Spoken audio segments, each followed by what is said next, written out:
আচ্ছা, প্রথমেই বলুন তো আপনার ঘরে কি বাচ্চা আছে? যদি বাচ্চা আছে আর ঢেঁড়স খেতে চায় না বা ভেন্ডি খেতে চায় না, এই রেসিপিটা একবার বানালে বারবার খাবে, আমি গ্যারেন্টি দিলাম। যতটুকু খায় তার থেকে ডবল খাবে। চলুন তাহলে রেসিপিটা ঝটপট করে শেয়ার করি। ভেন্ডিগুলো এইভাবে কেটে নিয়েছি পাতলা পাতলা করে। একটা ভেন্ডিকে 4 ভাগে ভাগ করে তারপরে মাঝের মধ্যে কেটে দিয়েছি। মাথাটা ভেন্ডির মাথাটা ডগাটা ফেলে দিয়েছি আর এইভাবে কেটে নিয়েছি। এবারে কাটার আগে অবশ্যই ভেন্ডিটা ধুয়ে নিতে হবে। কাটার পরে যদি ধুবেন তাহলে এই প্রসেসটা আপনি আনতে পারবেন না। এবারে নুন, গোলমরিচ, হলুদ, লঙ্কা গুঁড়ো, বাচ্চারা খাবে তো পরিমাণটা একটু কম করেই দেবেন।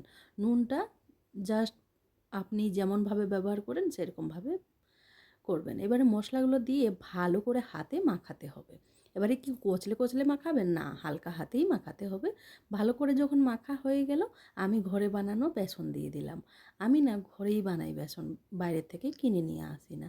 সেই রেসিপি না হয় অন্য কোনো দিন নিয়ে আসবো। এবারে বেসনটা দিয়ে ভালো করে মাখাবো। দেখুন একটা একটা ছাড়া ছাড়া আছে ভেন্ডিগুলা। ভেন্ডিগুলা যদি একটার পর একটা লেগে যাবে তাহলে এই যে কুরকুরে ভাবটা না ভেন্ডির আসবে না। এবারে আমি গরম তেল করে নিয়েছি। আগের থেকেই তেলটা গরম বসিয়ে রেখেছিলাম যাতে তাড়াতাড়ি ভিডিওটা হয়ে যায়, খুব লম্বা না হয়। এবারে ভেজে নিচ্ছি। এবারে বলুন, এই যে বেসন যদি বাড়িতে না থাকে ময়দা বা চালের গুঁড়োও দিয়েও করা যায়, কিন্তু বেসনটা দিলে একটু হেলদি হয়, বাচ্চারা খাবে তো। এবারে আপনার পরিমাণ মতো বা আপনার পছন্দ মতো কালার অবধি ভেজে নিন। আর আওয়াজটা দিলে না একদম কুরকুরি, যেমন বাজারে কুরকুরে পাওয়া না, সেরকম আওয়াজটা হচ্ছে। কি করে বোঝায় বলুন তো ক্যামেরার ওই পার থেকে? একবার বানান তাহলে বুঝে যাবেন। দেখা আছে খুব তাড়াতাড়ি অন্য কোনো ভিডিওতে। টাটা।